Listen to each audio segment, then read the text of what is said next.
जय हिंद दोस्तों। Welcome to AP academy. आज हम लोग वैदिक सिविलाइजेशन में पढ़ेंगे पोस्ट वैदिक पीरियड। लास्ट क्लास में हम लोगों ने प्री वैदिक पीरियड पढ़ा था और प्री वैदिक पीरियड में हमने उस टाइम पर सामाजिक संरचना जो थी वो देखी थी, सोशल ऑर्गेनाइजेशन देखा था। इसके अलावा हमने पॉलिटिकल ऑर्गेनाइजेशन देखा था और हमने रिलीजियस तौर पर भी देखा था कि रिलीजियस तौर पर भी वो किन चीजों पर को बिलोंग करते थे या किन चीजों पर वो बिलीव करते थे। आज हम पढ़ेंगे पोस्ट वैदिक पीरियड। आज हम देखेंगे कि पोस्ट वैदिक पीरियड में किस तरीके की सामाजिक संरचना या जो प्री वैदिक पीरियड में सामाजिक संरचना थी उसमें क्या बदलाव हुआ। पोस्ट वैदिक पीरियड की अगर हम बात करें तो ये था ए 1000 बीसी से लेकर के 600 बीसी तक। मैंने आपको टाइम ड्यूरेशन भी बताया था। प्री वैदिक पीरियड का जो था वो था 1500 बीसी से लेकर के 1000 बीसी तक और जो पोस्ट वैदिक पीरियड था इसका था 1000 बीसी से लेकर के 600 बीसी तक। क्लियर? तो सामाजिक तौर पर किस तरीके का बदलाव पोस्ट वैदिक पीरियड में हुआ, ठीक, इसको समझने के लिए हमें सबसे पहले यह समझना पड़ेगा कि पोस्ट वैदिक पीरियड में एक्चुअली में शासन में किस तरीके का बदलाव हुआ। देखिए, मैंने आपको बताया था कि जब शुरुआत में जब वैदिक लोग यहां पर आए थे तो शुरुआत में ये लोग एज अ ट्राइबल के रूप में थे, मतलब छोटे छोटे इनके कबीले थे। अब जैसे जैसे इनके यहां पर सेटलमेंट बढ़ता गया इस नॉर्थ वेस्ट एरिया में, धीरे धीरे इनका सेटलमेंट बढ़ता गया और ये देश के अन्य जगहों पर भी ये धीरे धीरे इस्टेब्लिश होते रहे। मतलब बेसिकली इनका जो एरिया है ट्राइबल्स का वो इंक्रीज होता रहा। ठीक, मतलब ये जो ट्राइबल्स मतलब जिनकी एरिया ऑफ ऑपरेशन या कहें रूलिंग जो कहें या राज करने का जो एरिया था वो धीरे धीरे क्या हो गया, बढ़ने लगा। ठीक है, तो धीरे धीरे ये लोग अब ट्राइबल से निकल करके अब धीरे धीरे ये लोग जनपद की तरफ जाने लगे। देखिए जनपद, देखिए जनपद में फर्क ये है, जनपद मतलब एक बड़े एरिया में राज करना। जैसे अभी हम आगे इसके बाद जब जैनिज्म और बुद्धिज्म पढ़ने के बाद जो हम शुरुआत करेंगे वो 16 महाजनपद से शुरुआत करेंगे। तो धीरे धीरे क्या हो रहा है, ट्राइबल्स जो पहले छोटे एरिया पे राज किया करते थे अब उनका एरिया धीरे धीरे क्या हो रहा है, बढ़ रहा है। इसके अलावा अब तक जो आयरन के बारे में अगर हम बात करें तो आयरन का इस्तेमाल बिल्कुल भी जो नहीं हो रहा था वो अब पोस्ट वैदिक पीरियड से स्टार्ट हो गया। आयरन का इस्तेमाल मतलब जो इन्होंने हथियार बनाने शुरू किए, जैसे इनके जो तीर वगैरह थे, तीर की जो आगे की निब वगैरह थी या जो भाला ये चलाया करते थे उसमें जो आगे की निब वगैरह थी, तो इन्होंने धीरे धीरे क्या किया, आयरन की शुरुआत कर दी। ठीक है, तो पोस्ट वैदिक काल में एक तो सबसे पहली बात जो पहले छोटे कबीले हुआ करते थे वो अब बड़े जनपद की तरफ बढ़ने लगे और आयरन का इस्तेमाल जो होना है वो स्टार्ट हो गया। अब अगर हम बात करें पोस्ट वैदिक पीरियड की तो यहां पर भी अगर हम सामाजिक संरचना की बात करें तो यहां पर भी शुरू वर्णा सिस्टम ही रहा है, लेकिन अब यहां पर जो वर्णा सिस्टम रहा वो ऑक्यूपेशन के आधार पर ना होकर के बाय बर्थ हो गया। मतलब कि जो वर्ण व्यवस्था थी अब वो धीरे धीरे किस तरफ होती गई, बाय बर्थ होती गई। मतलब मैंने आपको जब बताया था पिछली बार वर्ण सिस्टम तो 4 तरीके के वर्ण बताए थे आपको मैंने। एक था ब्राह्मण, एक था क्षत्रिय, तीसरा था वैश्य और चौथा था शूद्र। मैंने आपको जब प्री वैदिक पीरियड पढ़ाया था तो मैंने आपको बताया था कि ऑक्यूपेशन के आधार पर, मतलब जो वो काम करते हैं पहले उसके आधार पर वर्ण डिसाइड होता था। ठीक है, लेकिन अब जब पोस्ट वैदिक पीरियड में हम गए तो ये वर्ण सिस्टम जो हो गया वो थोड़ा सा रिजिड हो गया। मतलब अब क्या होने लगा कि अगर ब्राह्मण के घर में जन्म लिया है तो वो ब्राह्मण ही होगा। मतलब अगर बच्चा ब्राह्मण के घर में जन्म लेगा तो वो ब्राह्मण होगा, अगर क्षत्रिय के घर में जन्म लेगा तो क्षत्रिय होगा, वैश्य के भले ही वो उससे रिलेटेड काम करे या ना करे लेकिन वो कहलाएगा ब्राह्मण। भले ही वो किसी को शिक्षा दे ना दे उससे मतलब नहीं है, अगर वो ब्राह्मण कुल में पैदा हुआ है तो वो ब्राह्मण ही कहलाएगा। तो उस टाइम पर ये जो व्यवस्था बनी इससे क्या हुआ कि जो ब्राह्मण था वो ब्राह्मण रहा, जो क्षत्रिय था वो क्षत्रिय रहा और जो वैश्य था वो वैश्य रहा। मतलब अब ऑक्यूपेशन या काम का कोई वो रोल नहीं रहा, अब बाय बर्थ हो गई सारी चीजें। तो एक तो सबसे बड़ी बात ये हुई। उसके बाद धीरे धीरे जैसे जैसे हम लोग ट्राइबल से जनपद की तरफ बढ़ने लगे, राजाओं का एरिया बढ़ने लगा, तो जो ब्राह्मण हुआ करते थे इनका अपलिफ्टमेंट बहुत ज्यादा हुआ पोस्ट वैदिक पीरियड में। जो ब्राह्मण जो थे, ब्राह्मण बहुबूल जो थे, उनका प्रभुत्व बढ़ने लगा। क्योंकि क्या हुआ, जो उस टाइम पर जो राजे महाराजे हुआ करते थे, वो जो भी यज्ञ करवाया करते थे या उनके बच्चों को जो भी शिक्षा दिया करते थे वो सब ब्राह्मण दिया करते थे। तो ब्राह्मणों का स्थान धीरे धीरे धीरे धीरे बहुत ज्यादा ऊपर होता गया। तो एक जो बेसिक चेंज ये हुआ इसमें पोस्ट वैदिक काल में कि ब्राह्मणों की पोजीशन जो हो गई वो काफी ज्यादा ऊपर हो गई। एक तो सबसे पहली बात, ये यज्ञ वगैरह करवाया करते थे। दूसरा, ये राजपुत्रों को शिक्षा वगैरह दिया करते थे। ठीक, तो इस कारण से इनका जो सम्मान था, ब्राह्मण का जो सम्मान था, वो बहुत ज्यादा पोस्ट वैदिक पीरियड में इंक्रीज हुआ। अब देखिए एरिया बढ़ा तो जाहिर सी बात है क्षत्रियों के पोजीशन में भी एलिवेशन हुआ। मतलब जो क्षत्रिय समाज था वो भी धीरे धीरे एलिवेट हो गया, क्योंकि धीरे धीरे अब उनका जो एरिया जो था जिस पर वो राज कर रहे थे वो धीरे धीरे बढ़ता गया। तो क्षत्रियों का भी क्या हुआ, जो है अपलिफ्टमेंट हुआ। अब जैसे जैसे अपलिफ्टमेंट हुआ तो जाहिर सी बात है, देखिए जब जनसंख्या बढ़ेगी, जब जनपद आपका बढ़ेगा, जनपद काल में आप जाएंगे तो जाहिर सी बात है आपको उतना ही ज्यादा खाना पीना इन सब चीजों की जरूरत पड़ेगी। मतलब आपका एग्रीकल्चर एक्टिविटी भी इंक्रीज होगी। भाई जैसे जैसे आपका जनपद बढ़ेगा वैसे वैसे लोग बढ़ेंगे, वैसे वैसे क्या हो गया, आपके खाने की रिक्वायरमेंट बढ़ेगी। तो एग्रीकल्चर, तो भाई कृषि करने वाले जो वैश्य हुआ करते थे उनके भी उसमें अपलिफ्टमेंट हुआ। मतलब उनकी भी पोजीशन क्या हुई, अपलिफ्ट हुई। लेकिन अगर हम बात करें शूद्रों की, ठीक, तो शूद्र की पोजीशन जो थी वो पोस्ट वैदिक काल में निरंतर गिरती गई। मतलब पहले जो शूद्र मतलब इनकी सेवा के लिए हुआ करते थे, लेकिन अब धीरे धीरे क्या होने लगा, इनको और ज्यादा इनकी पोजीशन डेटोरेट की गई। अब इनकी डेटोरेट पोजीशन इस तरीके से की गई कि ये जो शूद्र थे इनसे शिक्षा का अधिकार छीन लिया गया पोस्ट वैदिक पीरियड में। देखिए शिक्षा जो हुआ करती थी उस टाइम पर, जो गुरु जनों क्या जाया करते थे, जो राजपुत्र हुआ करते थे वो गुरुजनों क्या जाया करते थे, तो अब शूद्रों के लिए वो दरवाजे बंद हो गए थे पोस्ट वैदिक काल में। तो पोस्ट वैदिक काल में, और देखिए ये शिक्षा के लिए भेजना एक तरीके का संस्कार होता है जिसको बोला जाता है उपनयन संस्कार। उपनयन संस्कार, ठीक है। उपनयन संस्कार मतलब जब क्या किया जाता है, जो है उनको शिक्षा के लिए गुरुओं के पास भेजा जाता है। तो पोस्ट वैदिक पीरियड में यह हुआ कि ये जो उपनयन संस्कार का अधिकार था वो सिर्फ तीन वर्णों को मिला। मतलब ब्राह्मण, क्षत्रिय और वैश्य, इन्हीं तीनों को उपनयन मतलब एक तरीके से वेद पढ़ने की जो परमिशन दी गई वो सिर्फ इन तीनों को दी गई, बाकी शूद्रों को इसकी परमिशन नहीं थी। इसका एक बहुत ही बेहतरीन एग्जाम्पल आपको समझ में आएगा महाभारत काल में। महाभारत काल में द्रोणाचार्य आप जानते हैं वो ब्राह्मण थे। द्रोणाचार्य ने कौरवों और पांडवों को शिक्षा दी थी। कौरव और पांडव क्या थे, क्षत्रिय थे। लेकिन जब कर्ण, अगर हम बात करें, आप जानते हैं कर्ण कौन थे। कर्ण जब द्रोणाचार्य के पास शिक्षा लेने के लिए गए थे, जब कर्ण गए थे तो जो द्रोणाचार्य थे उन्होंने सिर्फ ये कह करके उनको शिक्षा देने से मना कर दिया था कि आप शूद्र हैं, और उनको शिक्षा नहीं दी थी। तो कर्ण को सिर्फ इसलिए शिक्षा नहीं दी थी द्रोणाचार्य ने क्योंकि वो सूत पुत्र थे। सूत पुत्र मतलब उस टाइम पर शूद्रों को सूत कहा जाता था, तो वो शूद्र पुत्र थे, इसी कारण से कर्ण को शिक्षा नहीं दी गई थी। तो इसका डायरेक्ट एग्जाम्पल यहीं से आता है कि पोस्ट वैदिक पीरियड में जो उपनयन संस्कार हुआ करता था ये सिर्फ तीन ही लोगों को दिया जाता था, अपर तीन वर्णों को दिया जाता था। जो चौथे वर्ण थे उनको इसका, जो शूद्र थे उनको इसका अधिकार नहीं था।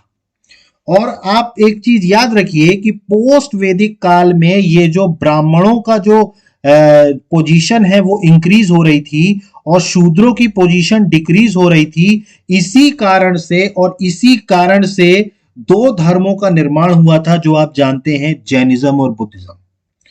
जैनिज्म और बुद्धिज्म का जो पैदाइश हुई थी वो इसीलिए हुई थी क्योंकि ब्राह्मणों का प्रभुत्व बढ़ रहा था और शूद्रों का प्रभुत्व जो हो रहा था वो धीरे धीरे बहुत ज्यादा कम हो रहा था। तो यही वर्ण व्यवस्था के खिलाफ जो था, ये जो वर्ण व्यवस्था थी, इसके खिलाफ जैनिज्म और बुद्धिज्म, ये दो धर्म ने जन्म लिया। आगे हम उसको पढ़ेंगे, ठीक है।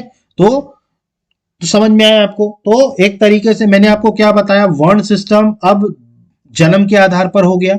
दूसरा, ब्राह्मणों की पोजीशन, क्षत्रिय वैश्यों की पोजीशन बढ़ती गई और शूद्रों की पोजीशन क्या हो गई, कम होती गई। इसके अलावा उपनयन संस्कार जो था, ये सिर्फ ऊपर के 3 वर्णों को ही अलाउड था, मतलब एक तरीके से वेदों की शिक्षा लेना, ठीक। लेकिन शूद्रों को क्या था, ये चीज अलाउड नहीं थी, ठीक। अब इसके बाद एक और चीज यहां पर इंट्रोड्यूस हुई पोस्ट वैदिक काल में, जो आज की डेट में भी बड़ी चर्चा में रहती है, जिसको हम कहते हैं गोत्र।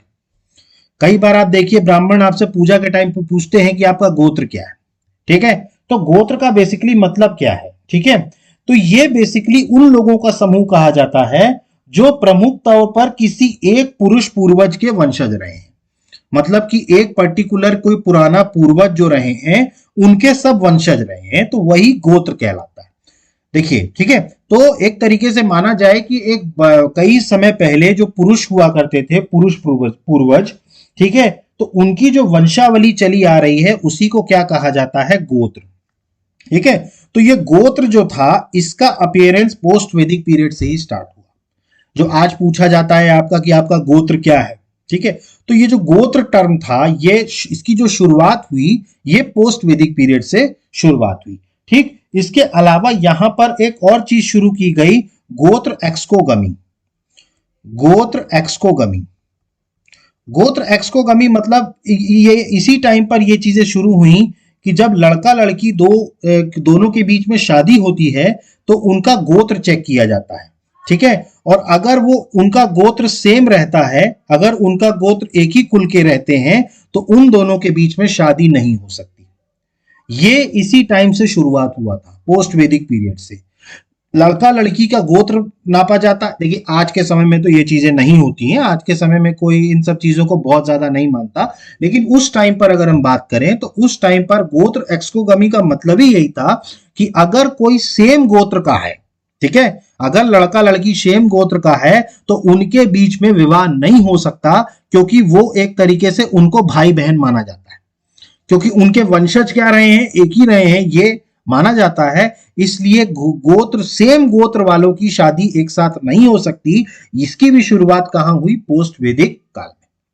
आपको याद रखना है, एक तो गोत्र की शुरुआत हुई, ठीक है। इसके अलावा जो गोत्र सेम गोत्र वालों की शादी एक साथ नहीं हो सकती, इसकी भी शुरुआत कहां की गई, पोस्ट वैदिक काल में, ठीक।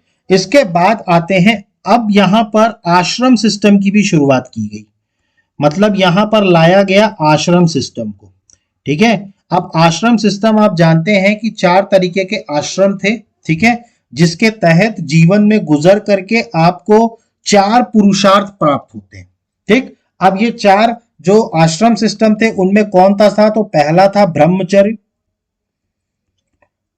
ब्रह्मचर्य, अगर हम दूसरे की बात करें, ठीक है, तो दूसरा था गृहस्थ,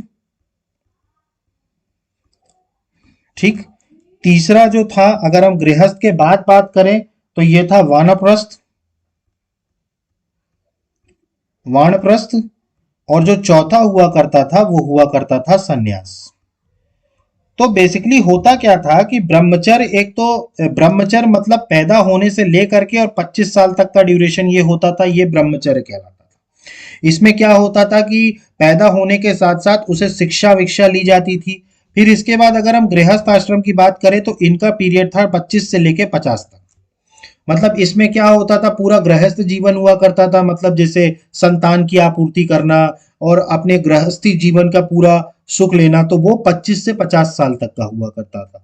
फिर इसके बाद अगर हम बात करें वनप्रस्थ की, तो ये था 50 से लेके 75 तक। मतलब अब वन की तरफ अग्रसर होना, और एक तरीके से देखा जाए तो अब सादा जीवन जीना, गृहस्थी जीवन को छोड़ करके और अब सादा जीवन शुरू करना, ठीक है। और चौथा हुआ करता था सन्यास, मतलब एक तरीके से अब सीधे सीधे मृत्यु की तरफ जाना, ठीक है, सन्यास लेकर के सब चीजें छोड़ छाड़ करके बैठ जाना।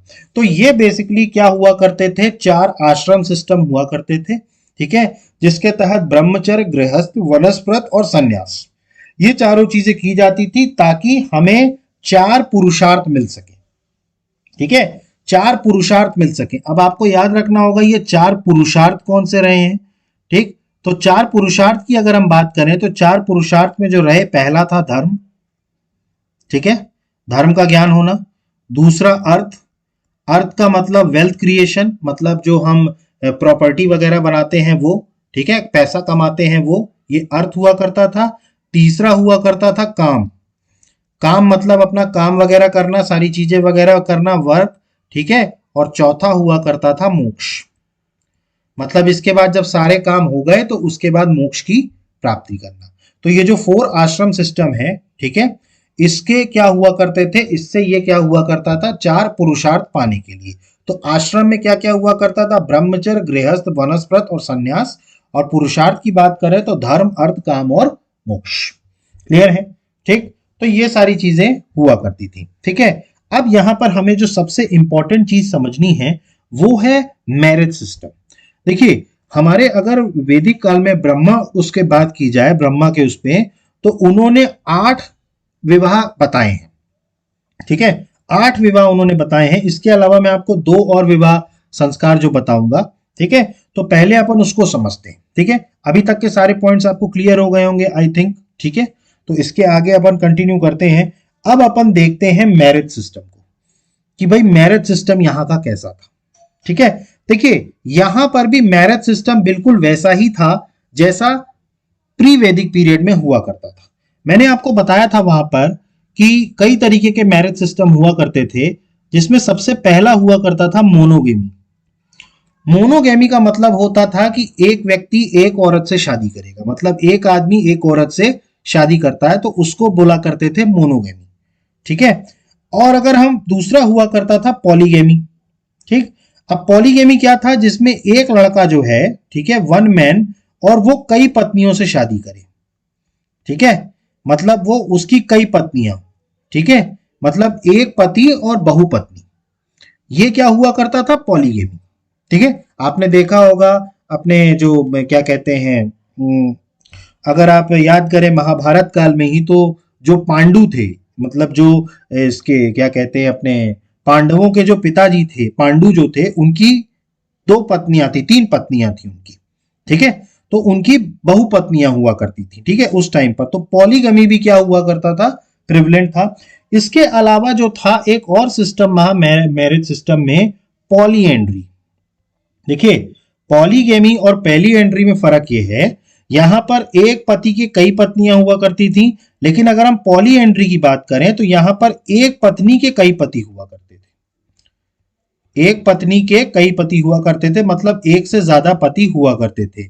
इसका सबसे बेहतरीन एग्जाम्पल है द्रौपदी। आपने देखा है महाभारत में, द्रौपदी जो थी वो 5 पांडवों की पत्नी थी, तो वहां पर एक पत्नी थी और 5 पति थे। ठीक है, 5 मर्द थे, तो इसको बोला जाता था पॉलीएंड्री। ठीक है, तो पॉलीगेमी हुआ करता था वन में, जहां पर एक पर पति हो और कई पत्नियां हो, और पॉलीएंड्री का मतलब हुआ करता है जहां पर एक पत्नी हो और कई सारे पति हो, तो वो हुआ करता था पॉलीएंड्री। ठीक है, इसके अलावा एक और सिस्टम हुआ करता था यहां पर, जिसका नाम है लेविरेट। लेविरेट सिस्टम मतलब हुआ ये करता था कि जैसे मान लीजिए कि किसी पुरुष की मृत्यु हो जाती है। ठीक है, तो उसकी पत्नी क्या हो गई, विधवा हो गई। तो इस टाइम पर एक और सिस्टम चला करता था कि अगर उस पुरुष का कोई छोटा भाई है, ठीक है, अगर उस पुरुष का कोई छोटा भाई है, तो उससे उनकी विधवा की शादी करा दी जाती थी। इसको बोला करते थे लेविरेट सिस्टम। मतलब कि अगर कोई व्यक्ति का देहांत हो गया है, ठीक है, तो उसका जो छोटा भाई हुआ करता था, वो जो बड़े भाई की पत्नी है उनसे विवाह कर लिया करता था। तो इसको बोला करते थे लेविरेट सिस्टम। ठीक है, जहां छोटे भाई से शादी हो जाया करती थी। ठीक है, तो 4 सिस्टम थे। एक तो मोनोगमी, जिसमें एक पति एक पत्नी। पॉलीगेमी का मतलब एक पति कई पत्नियां। पॉलीएंड्री का मतलब एक पत्नी कई सारे पति। और चौथा लेविरेट का मतलब क्या होता था कि जो है पति अगर उसका देहांत हो जाए तो उसके छोटे भाई से शादी हो जाया करती थी। तो ये था लेविरेट सिस्टम। ठीक है, अब इसके अलावा जो विवाह के बारे में, अब हम देखते हैं विवाह सिस्टम के बारे में। तो जिस तरीके से विवाह सिस्टम जो था अगर हम बात करें तो यहां पर आपको याद रखना है, टोटल ब्रह्मा के हिसाब से कहा जाए तो उन्होंने पूरे वैवाहिक संबंध को 8 भाग में बांटा था, जिसमें से 4 ऐसे विवाह हुआ करते थे जो धर्म स्वरूप सही हुआ करते थे, सही माना जाता था, और 4 ऐसे विवाह हुआ करते थे जिसे धर्म के अनुकूल नहीं माना जाता था, मतलब एक तरीके से उनको अधर्म विवाह माना जाता था। ठीक है, लेकिन उससे पहले मैं आपको 2 और विवाह के बारे में बताना चाहूंगा। एक है अनुलोम और एक है प्रतिलोम। अनुलोम विवाह की अगर हम बात करें, ठीक है, ये 2 तरीके के विवाह हुआ करते थे, इसका क्राइटेरिया अलग था। ठीक है, तो एक था अनुलोम विवाह, ठीक है, और दूसरा था प्रतिलोम विवाह। तो सबसे पहले अगर हम अनुलोम विवाह की बात करें, ठीक है, तो इसमें जो लड़का हुआ करता था, ठीक है, लड़के की अगर हम बात करें तो वो क्या हुआ करता था अनुलोम विवाह में, वो अपर कास्ट का हुआ करता था, मतलब अपर वर्ण का हुआ करता था। ठीक, लड़का जो हुआ करता था वो अपर वर्ण का हुआ करता था, और जो लड़की जो हुआ करती थी वो लोअर वर्ण की हुआ करती थी। क्लियर? अगर इस तरीके का कोई होता था सिस्टम तो उसको बोला जाता था अनुलोम विवाह। मतलब जैसे मान लीजिए, जैसे अपना जो वर्ण सिस्टम का जो डिक्रीजिंग ऑर्डर में बात करें तो सबसे पहले ब्राह्मण आते थे, ब्राह्मण के बाद फिर क्षत्रिय आते थे, क्षत्रिय के बाद वैश्य, वैश्य के बाद शूद्र। मतलब अगर लड़का ब्राह्मण है और लड़की क्षत्रिय है तो मतलब ये क्या होगा, अनुलोम विवाह। ठीक है, क्योंकि लड़का क्या है, उच्च जाति का है, और उनके कंपैरिजन में लड़की जो है वो लोअर वर्ण की है, मतलब ब्राह्मण के कंपैरिजन में तो लोअर माना जाता है क्षत्रिय को। ठीक, अब अगर लड़की वैश्य हो या शूद्र हो, ठीक है, तो भी ये कौन सा विवाह माना जाएगा, अनुलोम विवाह। ठीक है, तो अनुलोम विवाह आपको समझ में आया, जिसमें लड़का जो था वो अपर वर्ण का था और लड़की जो थी वो लोअर वर्ण की थी, तो इनको बोला जाता था अनुलोम विवाह। ठीक है, अब अगर इसी का उल्टा हो जाए, ठीक है, तो वो हुआ करता था प्रतिलोम विवाह। प्रतिलोम विवाह में क्या होता था कि जो लड़का हुआ करता था वो निम्न जाति का हुआ करता था, मतलब लोअर वर्ण का हुआ करता था, और जो लड़की हुआ करती थी वो अपर वर्ण की हुआ करती थी। इसको बोला जाता था प्रतिलोम विवाह। ठीक है, तो प्रतिलोम विवाह में क्या होता था, जो लड़का होता था वो लोअर वर्ण का होता था और जो लड़की होती थी वो अपर वर्ण की होती थी। मतलब जैसे मान लीजिए कि कोई क्षत्रिय है लड़का, ठीक है, उसने किसी ब्राह्मण की लड़की से शादी कर ली, तो ये कौन सा विवाह कहलाता था, ये प्रतिलोम विवाह कहलाता था। क्यों? क्योंकि लड़का जो है वो उससे लोअर वर्ण में है और जो लड़की है वो उससे अपर वर्ण में है। ठीक है, तो ये 2 तरीके के विवाह आपको याद रखने हैं, एक अनुलोम और एक प्रतिलोम। अनुलोम में लड़का ऊपर जाति का था और लड़की निम्न जाति की थी, और अगर प्रतिलोम की बात करें तो लड़का जो था वो लोअर वर्ण का था और लड़की जो थी वो कौन थी, अपर वर्ण की थी। तो ये था अनुलोम विवाह और प्रतिलोम विवाह। क्लियर है? ठीक, अब अगर हम ब्रह्मा के आधार पर बात करें तो उन्होंने 8 तरीके के विवाह बताए। ठीक है, 8 तरीके के विवाह बताए। देखिए ये क्लासिफिकेशन अलग है, ठीक है, इसको बिल्कुल अलग रखिएगा उससे। ठीक है, उन्होंने जो 8 तरीके के विवाह बताए, ठीक है, उसमें 4 जो थे वो धर्म संगत थे, मतलब जो धर्म के आधार पर सही माना जाता था। ठीक है, और जो बाकी थे वो अधर्म के। ठीक, तो आपको यह ध्यान रखना होगा कि कौन सा विवाह धर्म के आधार पर सही माना जाता था और कौन सा अधर्म के आधार पर माना जाता था। मैं आपको एक एक विवाह समझाऊंगा, आप बहुत ध्यान से इसको समझिएगा कौन सा विवाह क्या कहलाता है।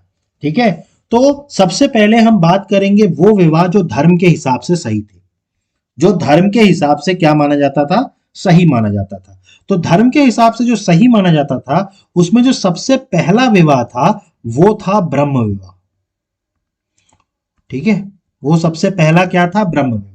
अब ब्रह्म विवाह को बहुत ध्यान से समझिए।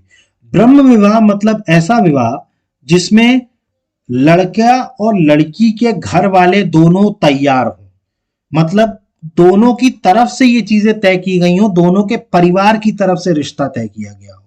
जैसे आज की डेट में हम इसको अरेंज मैरिज कहते हैं, जिसमें क्या होता है, लड़का और लड़की तय नहीं करते। इसमें क्या होता है, लड़के के माँ बाप और लड़की के माँ बाप एक दूसरे से मिलते हैं, पहले वो सब चीजें तय करते हैं, उसके बाद लड़का लड़की से मिलवाना ये सब सिस्टम आज से हो गया है। पहले ये चीज नहीं हुआ करती थी।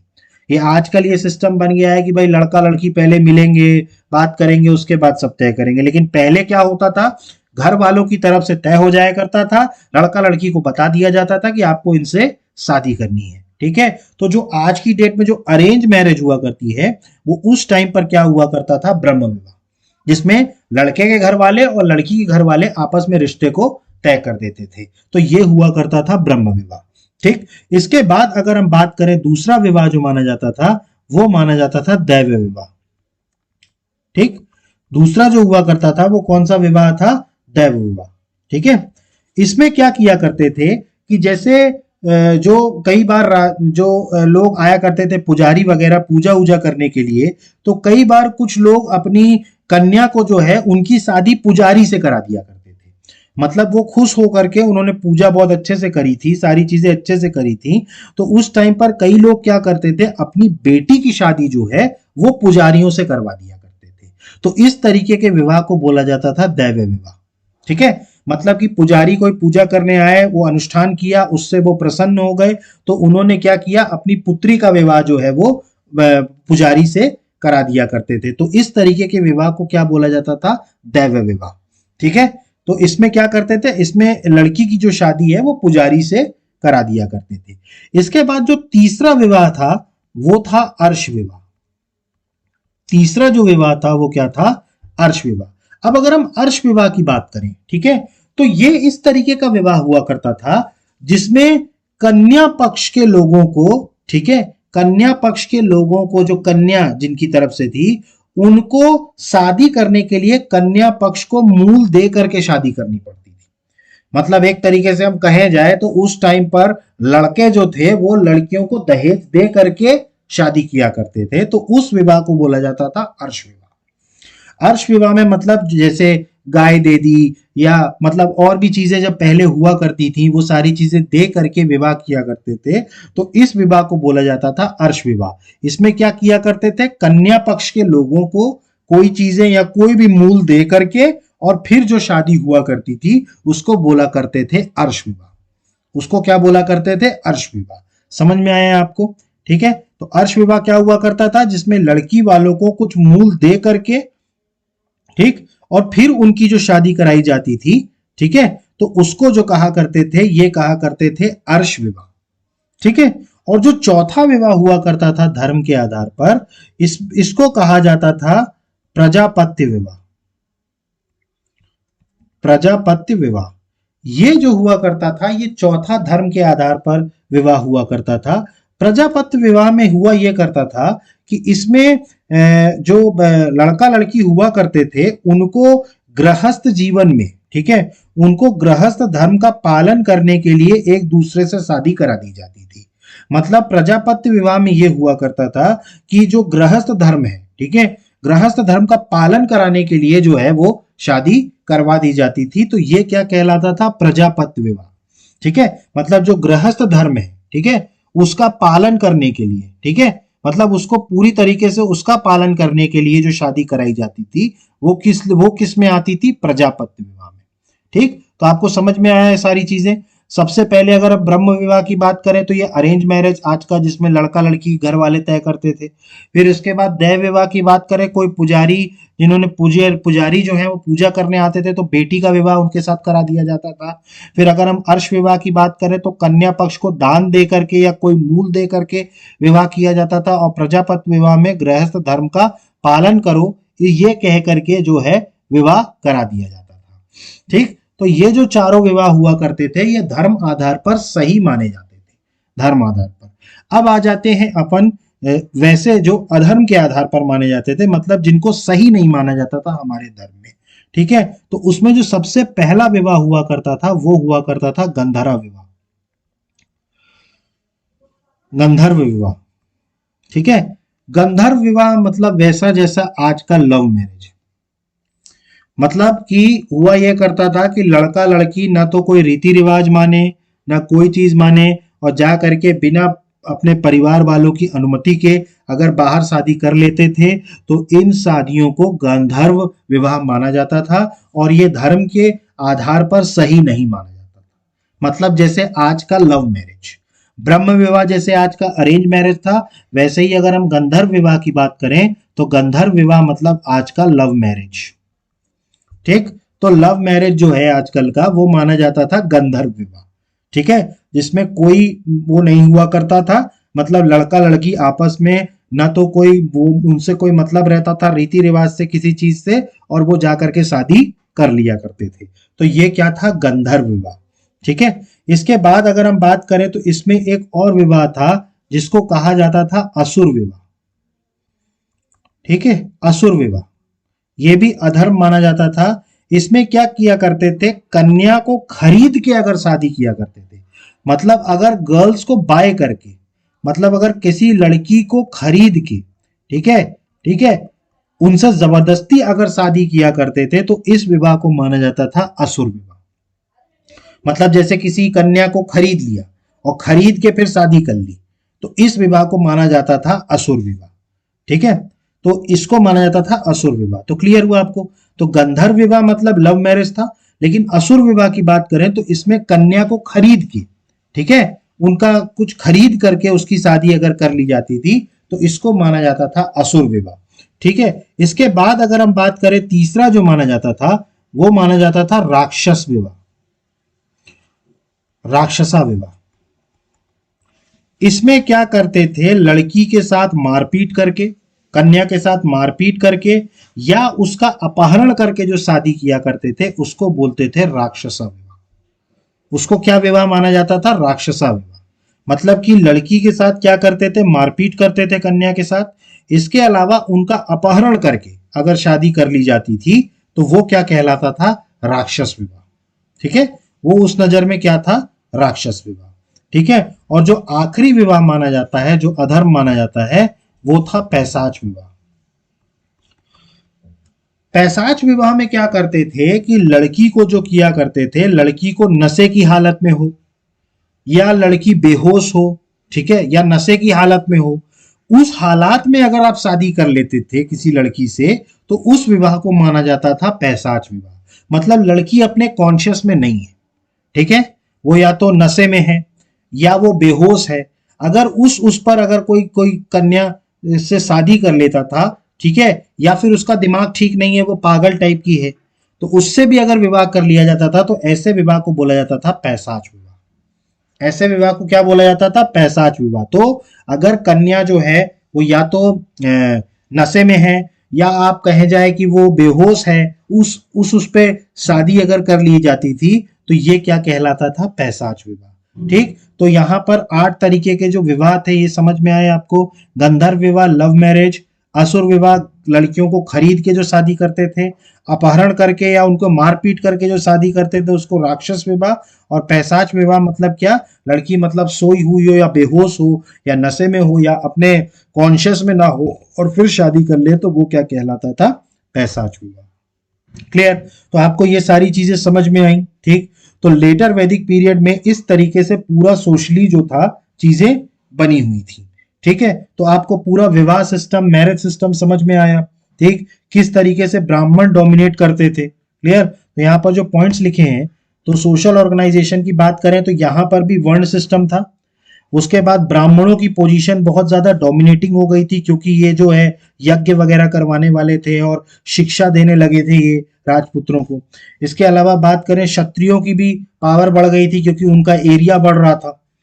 फिर इसके बाद बात करें, जो अपर 3 वर्ण थे, मतलब ब्राह्मण, वैश्य और शूद्र, सॉरी ब्राह्मण, क्षत्रिय और वैश्य, इनको उपनयन संस्कार का इजाजत थी बस। उपनयन संस्कार मैं अभी आपको बताऊंगा क्या है। वैसे मैं आपको बता दूं, उपनयन संस्कार मतलब वेदों की शिक्षा के लिए जो है, जो भेजा करते थे अपने बच्चों को वेदों की शिक्षा के लिए, तो उसी के संस्कार को बोला जाता है उपनयन संस्कार।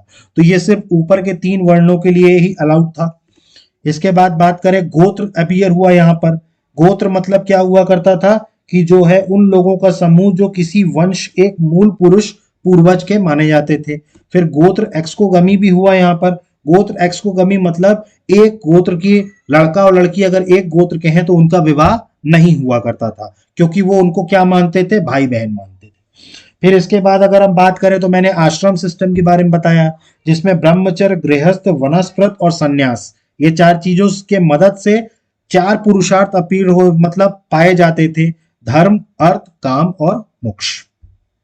क्लियर हुआ आपको ये? ठीक। फिर इसके बाद मैंने आपको पूरा मैरिज सिस्टम समझाया। मोनोगमी क्या थी? एक व्यक्ति से शादी करे। पॉलीगमी, एक लड़का की कई पत्नियां हों। पॉलीएंड्री मतलब एक पत्नी के कई सारे पति, और लेविरेट मतलब पति अगर खत्म हो जाए तो छोटे भाई से शादी करा दी जाए। फिर आपको मैंने ये सारे विवाह बताए, अनुलोम विवाह बताया जिसमें लड़का ऊंची जाति का और लड़की नीची जाति की है। प्रतिलोम विवाह जिसमें लड़की उच्च जाति की और लड़का नीची जाति का है। फिर ब्रह्म विवाह मैंने बताया, अरेंज मैरिज। दैव विवाह पुजारी से शादी करा देना। अर्श विवाह कन्या का मूल दे करके शादी करना। प्रजापति विवाह उनको गृहस्थ धर्म का पालन कराने के लिए कराना। फिर उसके बाद अगर हम गंधर्व विवाह की बात करें तो लव मैरिज। असुर विवाह की बात करें तो उनको खरीद करके, लड़की को कहीं से ला करके खरीद के शादी करना। राक्षस विवाह मतलब लड़की को मार पीट करके या अपहरण करने के बाद शादी करना। और पैशाच विवाह का मतलब क्या हुआ करता था कि लड़की अगर अपने होश में नहीं है और बिना होश में रहे उससे शादी करना, तो वो पैशाच विवाह कहलाता था। तो यहां तक आपको सोशल ऑर्गेनाइजेशन पूरा क्लियर हुआ। ठीक, अब थोड़ा सा हम ये समझ लेते हैं कि यहाँ पर जो औरतें थी, वुमेन जो थी, उनकी कंडीशन क्या थी लेटर वैदिक पीरियड में अगर हम बात करें तो अगर हम यहाँ पर जितने भी चीजें मिली हैं उससे एक चीज समझ में आती है कि लेटर वैदिक पीरियड में जो वुमेन की कंडीशंस थी, अगर हम महिलाओं की कंडीशन की बात करें तो वो डेटोरेट हुई थी। अब उसके डेटोरेट होने के रीजंस क्या थे अगर हम यहाँ पर समझें, तो अगर हम वुमेन्स की कंडीशन की बात करें तो अर्ली वैदिक पीरियड से कंडीशन जो थी वो खराब थी। ठीक, अब ये किस आधार पर ये कह रहे थे, तो आपको याद होगा मैंने आपको वहां पर ट्राइबल असेंबलीज बताई थी। मैंने आपको बताया था सभा हुआ करती थी, समिति हुआ करती थी, ठीक है, समिति हुआ करती थी, ठीक है, उसके बाद विधर्त हुआ करती थी। ये सारी क्या हुआ करती थी, असेंबलीज हुआ करती थी। मैंने आपको बताया था समिति के लोग क्या करते थे, चुन के राजा को चुनते थे। ठीक है, मैंने आपको वहां पर एक पॉइंट और भी बताया था कि समिति को छोड़ दिया जाए तो बाकी जितनी भी असेंबलीज हुआ करती थी सब में वुमेन को अलाउ किया जाता था। ठीक है, लेकिन लेटर वैदिक पीरियड में इन सभा और विधार्थ से भी सारे महिलाओं को पूरी तरीके से डिनाई कर दिया गया था। मतलब अब वो कोई भी असेंबली अटेंड नहीं करेंगी। ठीक है, पहले वो सभा अटेंड किया करती थी या विधार्थ अटेंड किया करती थी, लेकिन इसके बाद से लेटर वैदिक पीरियड से इन दोनों चीजों को खत्म कर दिया गया। मतलब अब वो ना सभा में अटेंड करेंगी ना विदर्थ में अटेंड करेंगी। इसके बाद अगर हम बात करें तो उनकी जो लड़कियों की जो शादी है, ठीक है, वो बहुत जल्दी करा दिया करते थे। मतलब जो उनकी मैरिजेबल एज है उसको पूरी तरीके से रिड्यूस कर दिया गया था ताकि वो शिक्षा वगैरह बहुत ज्यादा ना ले सकें। मतलब जो बेसिकली शिक्षा के लिए जो उम्र होनी चाहिए, जिसमें शिक्षा होनी चाहिए, तो उस टाइम पर क्या करते थे, उनकी शादी करा करके उनको गृहस्थ जीवन में डाल दिया करते थे। तो ये एक तरीके से डेटोरेशन हो रहा था। फिर इसके बाद बात करें तो यहां पर ऐतरेय ब्राह्मण जो है, इसमें ये चीज लिखी हुई है कि जो लड़कियां हैं, ठीक है, वो उनको माना गया है सोर्स ऑफ मिजरी, और जो सन है मतलब जो लड़का है उसको क्या माना गया है, फैमिली का रक्षक, मतलब प्रोटेक्टर ऑफ फैमिली। मतलब इन्होंने क्या कंसीडर किया, ऐतरेय ब्राह्मण में लिखा है कि जो डॉटर है, जो लड़कियां हुआ करती हैं वो दुख का कारण है, ठीक है, और जो लड़के हुआ करते हैं वो परिवार के लिए सुरक्षा का काम करते हैं। ठीक है, तो इस तरीके से भी ये पॉइंट भी बताता है कि वुमेन्स की कंडीशन जो थी वो डेटोरेट हुई थी। इसके बाद अगर हम बात करें तो मैत्रेयाणी संहिता अगर हम बात करें तो इसमें एक चीज लिखी हुई है, इसमें इन्होंने वुमेन को कंपेयर किया है लिक्कर से और डाइस से। देखिए, लिक्कर मतलब जो मदिरापान हुआ करता था वो, जिसको बुरा माना गया है, और अगर डाइस की बात करें तो जो चौसर, आपको याद होगा चौसर जो है वो उस टाइम पर जुआ हुआ करता था। ठीक है, तो उसको भी क्या माना गया है, बहुत गलत माना गया है। तो मैत्रेय संहिता में वुमेन्स को मदिरा से और इस चौसर से कंपेयर किया गया। ठीक है, मतलब वुमेन्स को वो इस तरीके से कंसीडर किया गया, ठीक है, कि भैया ये जो है ये मदिरा और चौसर की तरह ही वुमेन्स भी क्या है, बेकार है, जो ठीक नहीं है।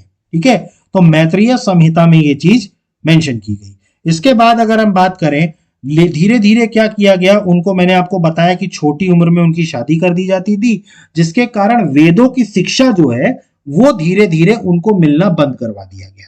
मतलब वो बेचारे गृहस्थ जीवन में, वो महिलाएं बेचारी बच्चियां जो थी वो गृहस्थ जीवन में काम करना शुरू कर देती थी, तो वो वेदों की शिक्षा कहां से लेंगी। ठीक, तो वेदों की शिक्षा जो है वो पूरी तरीके से बैन कर दी गई थी, एक्सेप्ट दो लोग जिन्होंने शिक्षा ली थी, गार्गी और मैत्री, ये दो थी, इनका एक्सेप्शन छोड़ दिया जाए तो बाकी किसी भी महिला को, ठीक, वेदों की शिक्षा लेने का अधिकार नहीं था। ठीक, तो आपको समझ में आया होगा वुमेन्स की कंडीशन अर्ली वैदिक पीरियड के कंपैरिजन में इसमें वर्स्ट होती गई। पहले तो उनको सभा वगैरह में कहीं पर भी बैठने से अटेंड करने से मना कर दिया गया, उनकी एज कम कर दी गई शादी की, ताकि उनको जितनी जल्दी से हो गृहस्थ जीवन में डाल दिया जाए। ठीक, फिर इसके बाद ऐतरेय ब्राह्मण में ये लिखा गया कि भैया लड़की जो होती है वो दुख का कारण होती है और लड़का जो होता है वो परिवार की सुरक्षा के लिए होता है। फिर इसके बाद मैत्रेय संहिता में तो औरतों को जो है कंपेयर कर दिया गया मदिरा और चौसर से, ठीक है, तो उनसे कंपेयर कर दिया गया। फिर इसके बाद धीरे धीरे क्या कर दिया गया, इनको वेदों की पढ़ाई करने नहीं दिया गया। तो एक तरीके से कहा जाए ओवरऑल इसका मतलब ये हुआ कि जो लेटर वैदिक पीरियड है, ठीक है, उसमें महिलाओं की जो स्थिति थी वो धीरे धीरे क्या हो गई, डिटोरेट होती गई। क्लियर, तो डिटोरेट होती गई। क्लियर, तो यहां पर आपको कंडीशन ऑफ वुमेन समझ में आया। ठीक, तो ये पूरी जो थी ये सोशल था, लेटर वैदिक पीरियड का सोशल ऑर्गेनाइजेशन। अब हम चलते हैं पॉलिटिकल। ठीक है, अब हम चलते हैं पॉलिटिकल में कि पॉलिटिकल में जो हुआ करता था वो क्या क्या हुआ करता था। ठीक है, तो अगर हम अब पॉलिटिकल ऑर्गेनाइजेशन की बात करें तो मैंने आपको बताया था जो पहले छोटे छोटे कबीले हुआ करते थे वो धीरे धीरे अब जनपद में बदलने लगे। जनपद का मतलब होता है कि इनका जो एरिया था वो बढ़ने लगा था, राज करने का जो एरिया था वो क्या हो गया था, बढ़ने लगा था। क्लियर, और इन्होंने धीरे धीरे क्या किया, पोस्ट वैदिक पीरियड में ये जो असेंबली हुआ करती थी, मतलब ये जो सभा है, समिति है, इनका जो बहुत ज्यादा इंपॉर्टेंस हुआ करता था वो अब धीरे धीरे क्या होने लगा, कम होने लगा। लेटर वैदिक पीरियड में क्या हुआ कि ये जो असेंबली जो मतलब उस टाइम पर बहुत ज्यादा एग्रेसिव तरीके से, और अगर राजा बदतमीजी करे तो राजा को तुरंत हटाने का भी काम करती थी, लेकिन धीरे धीरे क्या हुआ, ये चीज कम होने लगी। धीरे धीरे क्या हो गया, इसका इफेक्ट कम होने लगा। इसके पीछे का रीजन ये है कि जो राजा हुआ करता था, जो ट्राइबल चीफ जिसको हम राजन कहते थे, ये राजन जो था वो धीरे धीरे पावरफुल होता गया, क्योंकि जैसे जैसे एरिया बढ़ता गया तो वो क्या होता गया, पावरफुल होता गया। ठीक है, तो उसने सबसे पहला काम क्या किया कि ये भैया ये सभा समिति इनको हटाओ सबको, अब हमारा राज्य है, हमारी सारी चीजें हैं, जो हम कहेंगे वो होगा। ठीक, तो धीरे धीरे क्या होने लगा, राजन जो था वो ज्यादा पावरफुल होने लगा। और एक तरीके से देखा जाए तो सभा और समिति तो थी, लेकिन अगर विधात की बात की जाए, विदर्थ की बात की जाए, तो इसको तो पूरी तरीके से खत्म कर दिया गया था। लेटर वैदिक पीरियड में इसको पूरी तरीके से क्या कर दिया गया था, खत्म कर दिया गया था। और अब यहां पर एक नया टर्म अपीयर हुआ था जिसके कहा गया राष्ट्र। यहां पर एक नया टर्म उजागर हुआ जिसे कहा गया राष्ट्र। देखिए धीरे धीरे क्या हुआ, अब जैसे जैसे समय बढ़ता गया, देखिए मैंने आपको बताया था ये आयरन का यूज इन्होंने शुरू कर दिया था, और मैंने आपको बताया था कि जितने प्रमुख हथियार हुआ करते थे, चाहे आप वो तीर देख लीजिए या जो भाले देख लिया करिए, उनकी जो टिप बना करती थी वो आयरन से बना करती थी। ठीक, तो धीरे धीरे हथियारों की मात्रा बढ़ती गई, हथियारों की मात्रा बढ़ती गई, तो इन्होंने धीरे धीरे अपना एक्सपांशन शुरू किया। जैसा मैंने आपको बताया कि वैदिक पीरियड में अगर हम शुरुआत में बात करें, तो अगर हम बात करें भारत में, ठीक है, भारत में अगर हम बात करें तो शुरुआत में ये लोग ये नॉर्थ वेस्ट एरिया में थे, लेकिन अब धीरे धीरे ये लोग एक्सपांड होते होते होते होते यहां तक पहुंचने लगे। कहां तक पहुंचने लगे, ये धीरे धीरे उत्तर प्रदेश और बिहार तक के एरिया में पहुंचने लगे। तो इसके पीछे का रीजन क्या था, इसके पीछे का रीजन ये था कि इनके पास हथियार आ गए, आयरन का इस्तेमाल ये लोग करने लगे, और उससे क्या होने लगा, ये लोग जैसे टेरिटरी जीतते गए तो ये धीरे धीरे ट्राइबल किस में कन्वर्ट हो गया, जनपद में। ठीक, और एक तरीके से एक राष्ट्र के रूप में विख्यात होता गया। ठीक, अब इसमें अगर हम बात करें, ठीक है, तो जो जितनी भी मतलब एक तरीके से बात करें तो इसमें धीरे धीरे क्या हुआ, अब अलग अलग ऑफिसर्स आते गए। ठीक है, अगर हम इंपॉर्टेंट फंक्शनरीज की बात करें, ठीक है, तो इंपॉर्टेंट फंक्शनरीज मतलब इनके जो उस टाइम पर जो हुआ करते थे, ठीक है, राजन, उनके इर्द गिर्द जो लोग हुआ करते थे, ठीक है, तो उसमें कौन कौन हुआ करते थे, इसको बड़ा ध्यान से समझिएगा आप। ठीक, इनके सबसे पहले हुआ करते थे पुरोहित। देखिए पुरोहित का काम मैंने आपको बताया, पुरोहित के दो काम हुआ करते थे। एक तो सबसे पहली बात तो किंग को एडवाइस देना, सलाह देना किंग को, ठीक है, राजा को सलाह देना। इसके अलावा इनका एक और काम हुआ करता था, राजसूय यज्ञ करवाना। देखिए मैं आपको एक और चीज बता दूं, लेटर वैदिक पीरियड में ये जो राजसूय यज्ञ है या जो अश्वमेध यज्ञ है, ये सारे चीजों का भी प्रचलन बहुत ज्यादा बढ़ गया था। ठीक, अश्वमेध यज्ञ आपने देखा होगा, अगर आपने महाभारत देखी हो तो महाभारत में जब इंद्रप्रस्थ बना था तो युधिष्ठिर ने क्या करा था, अश्वमेध यज्ञ करवाया था। अश्वमेध यज्ञ में यह होता था कि जो राजा हुआ करता था वो अपना घोड़ा जो है वो दौड़ाया करता था। ठीक, अब वो घोड़ा जितनी भी टेरिटरी से गुजरता था, अगर उस घोड़े को गुजरने दिया गया, ठीक, तो मतलब इसका मतलब ये हो गया कि आपने उनके आधिपत्य को स्वीकार कर लिया। लेकिन अगर जो भी उस घोड़े को रोक दिया करता था, मतलब उसको फिर उन लोगों से युद्ध करना पड़ता था। तो अश्वमेध यज्ञ करवाया करते थे। इसके अलावा राजसूय यज्ञ हुआ करता था। तो अश्वमेध यज्ञ हो गया, राजसूय यज्ञ, इंद्रप्रस्थ जब बना था तब युधिष्ठिर ने भी राजसूय यज्ञ करवाया था। तो ये यज्ञ करवा, और ये सब यज्ञ करवाने के कारण ही ब्राह्मणों की पोजीशन जो थी वो बहुत ज्यादा बढ़ गई थी लेटर वैदिक पीरियड में। क्लियर? तो यहां पर पुरोहित भी इंपॉर्टेंट हुआ करते थे। फिर इसके बाद अगर हम बात करें तो आपको याद होगा पिछली बार मैंने आपको बताया था सेनानी के बारे में। तो सेनानी तो थे ही, जो आज के आर्मी चीफ हुआ करते थे, चीफ ऑफ आर्मी। ठीक है, मतलब एक तरीके से कहा जाए तो इनको सेनापति कहा जाता था। ठीक है, आर्मी चीफ। फिर इसके बाद मैंने आपको बताया ग्रामणी के बारे में। ग्रामणी क्या हुआ करते थे? ग्रामणी जो है, जो विलेज के चीफ हुआ करते थे, मतलब गांव के हेड हुआ करते थे। मतलब आज की डेट में आप जिसे कहते हैं सरपंच। ठीक, तो गांव के मुखिया। ठीक, तो इसी तरह उस टाइम भी गांव के जो हेड हुआ करते थे उनको क्या कहा जाता था? ग्रामणी। ठीक, इसके अलावा एक और पोस्ट हुआ करती थी महिषी। ठीक है, महिषी की अगर हम बात करें तो ये किंग की वाइफ हुआ करती थी, वाइफ ऑफ किंग। मतलब जो राजा है उसकी पत्नी हुआ करती थी, जो क्या कहलाती थी? महिषी। क्लियर? तो वो क्या करती थी? वो राजा की क्या हुआ करती थी? पत्नी हुआ करती थी। ठीक, इसके बाद अगर हम बात करें तो एक और हुआ करते थे सूता। ठीक है, या हम इसको एक तरीके से कहा जाए, इसको सारथी भी कहा करते थे। ठीक, सारथी कहा करते थे। ये बेसिकली कौन हुआ करता था? ये जो इनका जो चैरियट हुआ करता था, मतलब इनका जो रथ हुआ करता था, उस रथ चलाने वाले को सारथी कहा जाता था। जैसे महाभारत में अर्जुन के सारथी कौन थे? श्री कृष्ण भगवान थे। वो क्या चला रहे थे? उनका रथ चला रहे थे। ठीक, जैसे आप धृतराष्ट्र की बात करें, धृतराष्ट्र के कौन थे? संजय थे, वो उनके सारथी हुआ करते थे। तो सारथी का मतलब ही हुआ करता था हेड ऑफ चैरियट आर्मी, मतलब एक तरीके से आपका चैरियट चलाने वाला। ठीक है, आपका रथ चलाने वाला, तो एक सारथी हुआ करता था। ठीक है, इसके अलावा भी और भी कई कई ऑफिसर्स हुआ करते थे। ठीक है, वो अब जब आगे आएगा तो मैं आपको बताऊंगा। ठीक, तो मेनली ये 4-5 हुआ करते थे, इसके अलावा भी कई थे, मैं आपको बताता हूं। पुरोहित, सेनानी, ग्रामणी, महिषी और सूता, सारथी। ठीक, तो इसमें देखते हैं अपन क्या क्या था। सबसे पहले अगर हम बात करें तो जनपद एमर्ज हो गई थी, क्योंकि धीरे धीरे इनका एरिया बढ़ने लगा था। असेंबलीज को इन्होंने दरकिनार करना शुरू कर दिया था, क्योंकि राजा जो हो गया था वो एक तरीके से पावरफुल हो गया था। विदर्भ को पूरी तरीके से डिसअपियर कर दिया गया था। फिर इसके बाद राष्ट्र टर्म अपीयर हुआ। इसके बाद अगर हम बात करें तो इंपॉर्टेंट फंक्शनरीज में मैंने आपको महिषी बता दिया, पुरोहित बता दिया। अच्छा, ये भागदूत, ये बेसिकली हुआ करता था टैक्स कलेक्टर। ये जो भागदूत हुआ करता था, ये हुआ करता था टैक्स कलेक्टर।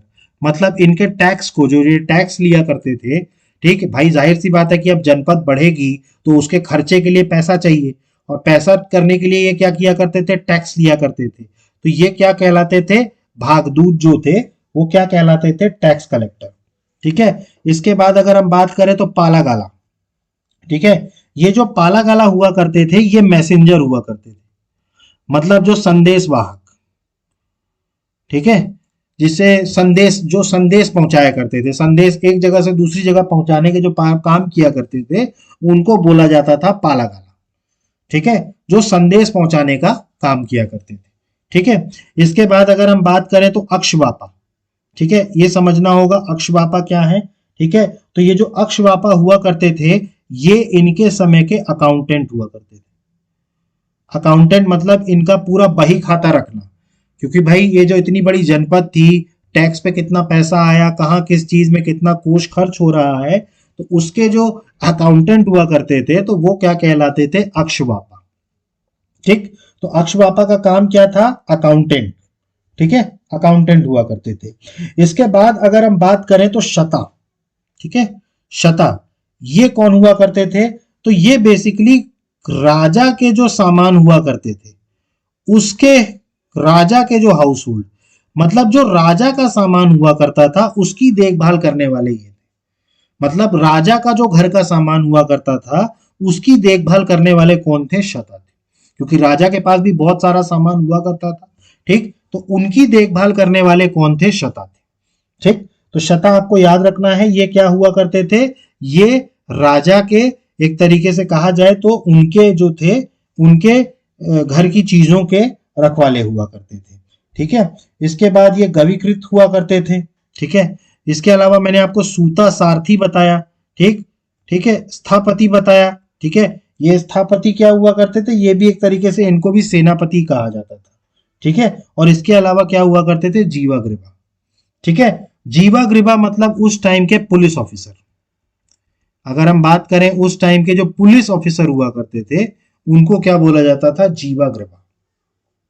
ठीक है, तो जीवाग्रीवा क्या हुआ करते थे, उस टाइम के पुलिस ऑफिसर हुआ करते थे। क्लियर हुआ ये सारी चीजें आपको। ठीक है, तो ये सारे क्या हुआ करते थे, इंपॉर्टेंट फंक्शनरी हुआ करते थे। तो एक तरीके से अगर हम बात करें तो वैदिक पॉलिटी जो पहले ट्राइबल थी, ठीक है, वो अब बहुत ज्यादा सेंट्रलाइज्ड हो गई। ठीक है, और ये धीरे धीरे क्या होने लगी, इलाबोरेट होने लगी और ऑर्गेनाइज्ड होने लगी। मतलब एक तरीके से अब प्रॉपर तरीके से एक सिस्टम आ गया। ठीक है, और इनकी जो वैदिक पॉलिटी थी वो पूरी तरीके से अब सेंट्रलाइज्ड होने लगी। ठीक है, और इलेबरेट करने लगी। क्यों इलेबरेट होने लगी, क्योंकि इनका जो वेरियस वेरियस काम थे वो धीरे धीरे क्या होने लगे, बढ़ने लगे। तो ये इनका पूरा राजनीतिक संरक्षण था, पॉलिटिकल ऑर्गेनाइजेशन लेटर वैदिक पीरियड का। तो आई होप कि आपको समझ में आया होगा। क्लियर, अब इसके आगे हम कंटिन्यू करते हैं और अब हम देखते हैं इनकी इकोनॉमिक कंडीशन क्या थी लेटर वैदिक पीरियड में। देखिए, वैदिक काल में जब मैंने अर्ली वैदिक पीरियड में आपको बताया था कि बेसिकली ये जो वैदिक काल वाले ये जो आर्यंस हुआ करते थे ये चरवाहे हुआ करते थे। मतलब एक जगह से दूसरी जगह जानवरों को चराते चराते ही एक जगह से दूसरी जगह जाया करते थे। लेकिन जैसे ही ये इंडिया में आए, ठीक है, इनको क्या हुआ, इनको जमीन मिल गई एक तो सबसे पहले तो अच्छी खासी। इसके अलावा जमीन भी इनको फर्टाइल मिल गई, मतलब नदियां मिल गई, नदियों के आसपास ये बसने लगे। तो धीरे धीरे क्या होने लगे, ये धीरे धीरे सेटल होने लगे।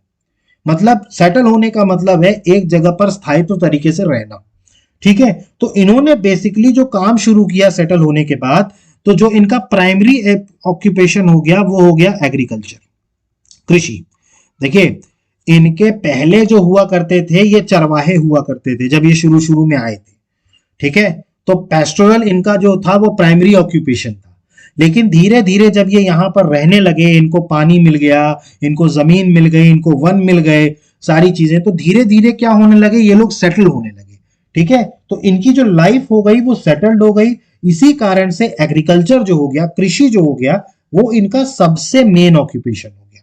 ठीक है, और इसीलिए ये कहा जाता है कि अब इनके लिए, जैसे मैंने आपको अर्ली वैदिक पीरियड में पढ़ाया था, चूंकि ये चरवाहे का काम करते थे इसलिए उस टाइम पर इनके लिए गाय जो थी वो बहुत महत्वपूर्ण थी। लेकिन अगर हम लेटिक वैदिक पीरियड की बात करें तो अब इनके लिए जमीन ज्यादा महत्वपूर्ण हो गई थी इन कंपैरिजन टू गाय के। ठीक है, क्योंकि ये क्या करने लगे थे, अब कृषि करने लगे थे। ठीक है, ये अनाज उगाने लगे थे। ठीक, तो इसी कारण से क्या हुआ कि जो पहले जानवर जो इनके लिए, जैसे अगर हम बात करें तो गाय जो है वो इंपॉर्टेंट इनके लिए हुआ करती थी, अब धीरे धीरे इनके लिए जमीन ज्यादा इंपॉर्टेंट होने लगी इन कंपैरिजन टू गांव के। क्लियर है। ठीक, तो जो लैंड हुआ करती थी वो ज्यादा इंपॉर्टेंट हो गई इनके लिए इन कंपैरिजन टू, अगर हम बात करें तो काऊ के।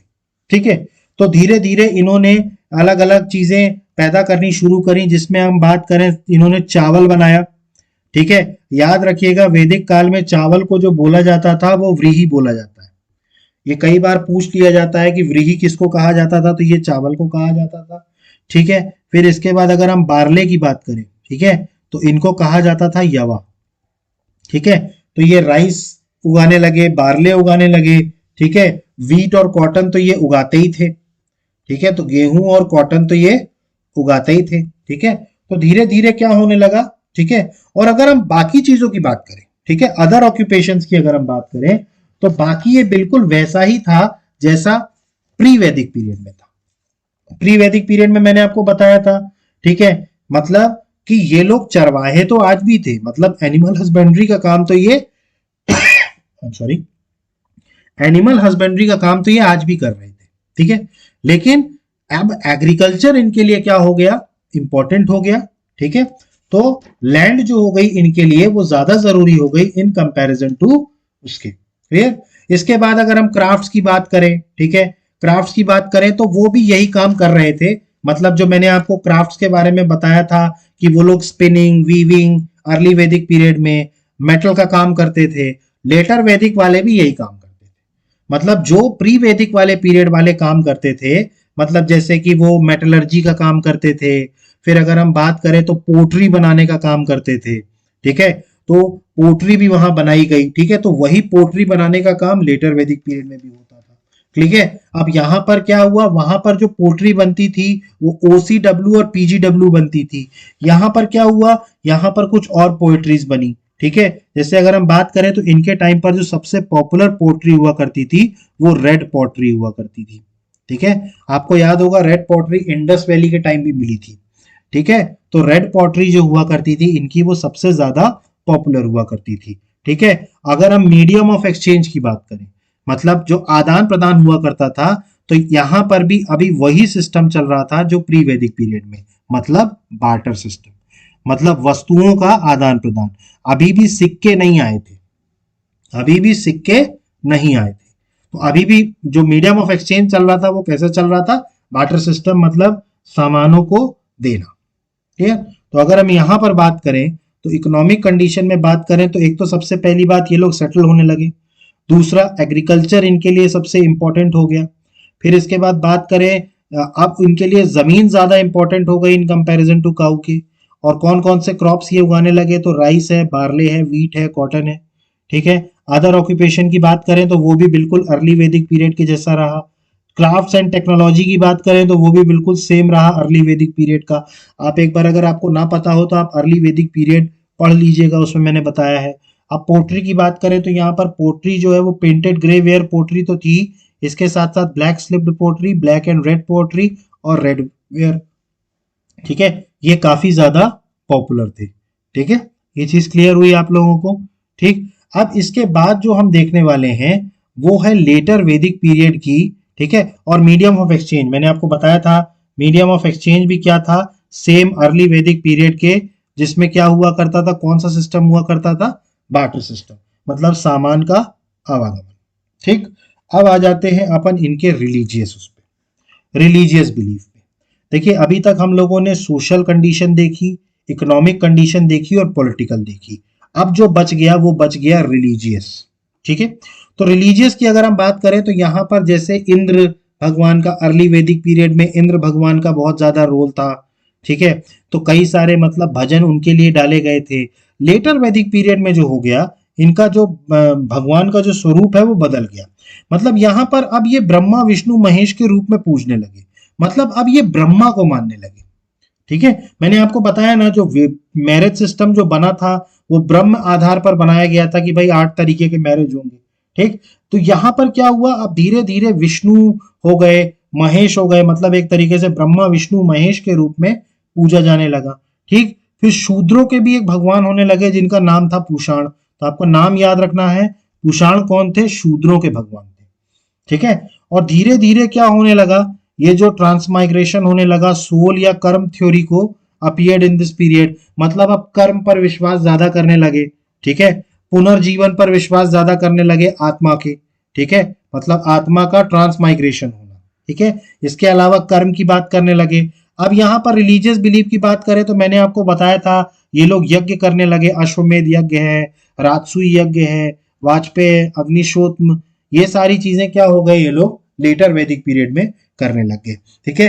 अब देखिए नेचुरल फोर्सेस की जो हमने उस टाइम पर बात करी थी अर्ली वैदिक पीरियड में, धीरे धीरे उससे अब शिफ्ट होकर के किधर आ गए ये लोग, ब्रह्मा विष्णु महेश की तरफ आ गए, ठीक है। और ये लोग अश्वमेध यज्ञ करने लगे, राजसूय यज्ञ करने लगे, ठीक है, अग्नि स्तोमा करने लगे, ठीक है। तो ये सारी चीजें जो हुई, ये क्या हुआ, इनका रिलीजियस बिलीफ था, ठीक है। तो आपको यहां तक याद रखना है, रिलीजियस बिलीफ था। अब इसके बाद दो और इंपॉर्टेंट टॉपिक्स हैं, ठीक है, जो आपको प्री पॉइंट ऑफ व्यू से, अगर हम प्रीलिम्स पॉइंट ऑफ व्यू से बात करें तो आपको वनडे एग्जाम के हिसाब से याद रखना है, ठीक है। तो सबसे पहला हुआ करता था, ये आपको टेबल याद रखनी है, ठीक है, आई एम सॉरी, टेबल, ठीक है, ये आपको टेबल याद रखनी है, रिवर्स ऑफ ऋग्वैदिक एज। सबसे पहले अगर हम बात करें तो नदियां कौन कौन सी कहलाती थी ऋग्वैदिक एज। देखिए संस्कार के बारे में अभी मैं डिटेल में पढ़ाऊंगा, ठीक है, 16 संस्कार कौन कौन से हुआ करते थे, इसके बारे में मैं एक सेपरेट लेक्चर लूंगा जिसमें मैं टोटल सिर्फ संस्कारों के बारे में समझाऊंगा। 16 संस्कार हमारे हिंदू धर्म में हुआ करते हैं, ठीक है। तो अभी इसको हम पहले समझ लेते हैं। ये आपको याद रखना है, ये जो पहले के समय में एंशियंट नेम जो हुआ करते थे नदियों के, और ये मॉडर्न नेम, ठीक है। मतलब पहले के समय में, मतलब वैदिक काल में जो नदियों के नाम हुआ करते थे और आज के जो नाम है मतलब मॉडर्न नेम है, ठीक है। तो इसको याद रखना पड़ेगा। तो असकनी, जिसको पहले असकनी कहा जाता था, वो आज की डेट में क्या कहा जाता है, चेनाब। फिर अगर हम विपाशा की बात करें तो उसको आज की डेट में कहा जाता है बीस। फिर अगर हम पारशुनी की बात करें तो जिसको आज की डेट में कहा जाता है रवि। आपको याद होगा पारशुनी मैंने एक और जगह बताया था, जहां पर अपना जो 10 राजन युद्ध हुआ था, जहां 10 राजाओं और सुदास के बीच में युद्ध हुआ था, 10 राजन वॉर, ठीक है, 14 सेंचुरी बीसी में, वो परशु नदी के ही किनारे हुआ था, परशुनी नदी के। फिर इसके बाद अगर हम वितास्ता की बात करें तो वो आज का झेलम है, ठीक है। अगर हम कुबा की बात करें तो वो आज का काबुल है, ठीक है।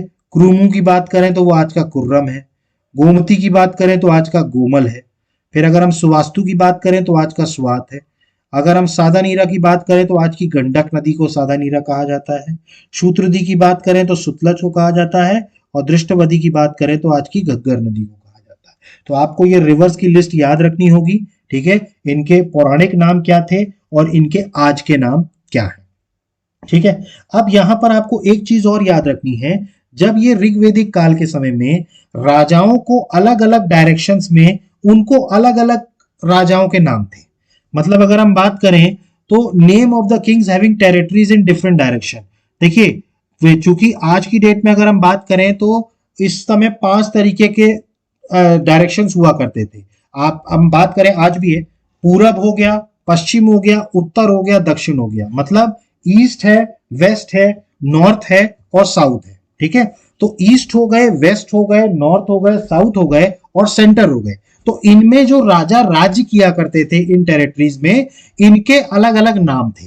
तो आपको ये नाम याद रखना है। जैसे उस टाइम पर जो पूर्व में अगर हम बात करें ईस्ट में, ठीक है, जो ईस्ट में अगर हम बात करें तो ईस्ट वाले इलाके में जो लोग राज किया करते थे उनको बोला करते थे सम्राट, ठीक, उनको क्या बोला जाता था, सम्राट।